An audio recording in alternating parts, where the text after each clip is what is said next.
All right, so you're ready to dive into the world of remote work. It can feel like, I don't know about you, but like a tidal wave of advice sometimes. Oh, absolutely. It's like everyone's got the secret sauce, right? But the thing is, so much of it is just noise. Exactly. So we're doing a deep dive today. We're looking at like a whole bunch of resources you sent over, trying to find those golden nuggets, those things that actually make a difference. Exactly. Cut through the noise. We're Okay. looking for the stuff that actually works. Yeah, and it's interesting because a lot of the stuff I was looking at, it does kind of boil down to a few things, right? Yeah. Like, having a schedule, making sure you have some boundaries, Structure. and Yeah. like taking care of yourself, which honestly, I'm going to be real, even in an office, I struggle with that. Right. But when you're working from home, it's like, how do you even begin to separate those things? Well, that's the thing, right? You're basically merging two worlds that shouldn't be merged Right. necessarily. It's like trying to, I don't know, like put a square block in a round hole, right? So all those things that seem so simple, they become super important. Totally. Like one of the articles you sent, Hmm.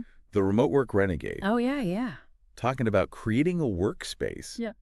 but not just a physical workspace, Yeah. like a mental sanctuary. Absolutely. And I'm like, okay, that's great in theory, but what about when you live in a tiny apartment?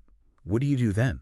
Right. And that's where it comes down to being creative, right? Like you can use, even if you don't have a dedicated room, you can use dividers or you can use like even noise canceling headphones to kind of create that little bubble, that little world for It's yourself. so true because it's Right. like those little cues, right? It's all about tricking your brain, right?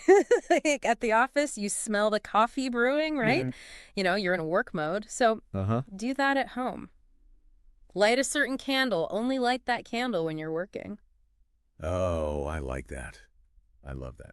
Okay, so that's space, but then there's the whole thing about setting boundaries and like work won't love you back. That article Oh, yeah. Yeah. really got me thinking because, again, boundaries are hard. Hmm. What are some of the, like, I don't want to say unconventional, but the more creative or maybe less obvious ways to actually make those boundaries stick? Yeah, I mean, one thing that I found really helpful, and this was mentioned in one of the articles, is something called time boxing. Have you heard of that? No, tell me more. So basically, you break down your day, like down to the 15-minute increments, and you assign specific tasks to those blocks. And it sounds kind of maybe a little rigid at first, but it really helps you stay on track because you're not constantly switching between things. Oh, I can see that. So you're not like, oh, I'll just check this email and then, Exactly. okay, I need to try that. Yeah, it's really helpful. But, okay, even with the best boundaries, the thing I struggle with the most, I think, is that like end of day shutdown. Ah, yeah. How do you turn it off when your computer's like right there? It's so tempting, right? It is. It's so tempting. And that's where those like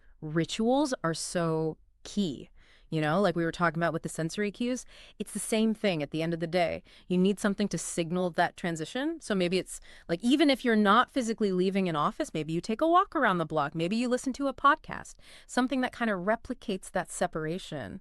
The virtual commute. Exactly. I love it. Okay, so we've got to talk tools too because, I mean, there's a million of them out there. I know. Is there one right answer? Because it feels very overwhelming. No, and that's kind of the beauty of it, right? It's like having all these different colors of paint and you can kind of mix and match and find what works for you. And I think the key is, and one of the articles, Remote Collaboration Reimagined, I think that was the one, really emphasized this. It's about finding the balance between like synchronous communication, so like video calls and stuff, and then asynchronous. So like using project management tools or email or whatever, so you're not always on. Finding that balance, because it's true. Too many video calls, you burn out. Oh, yeah, So it's knowing what to use when. absolutely. Okay, so I'm hearing like the big takeaway, and correct me if I'm wrong, but it's not a one size fits all.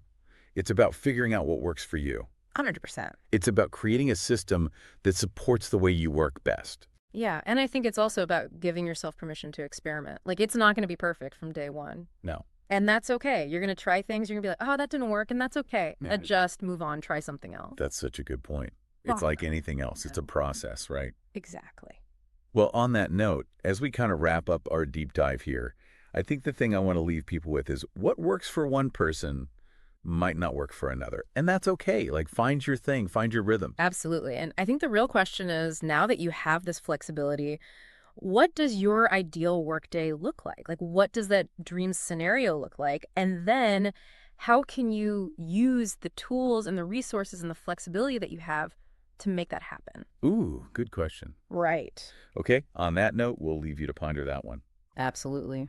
And thanks for joining us for this deep dive. We'll catch you next time. See you later.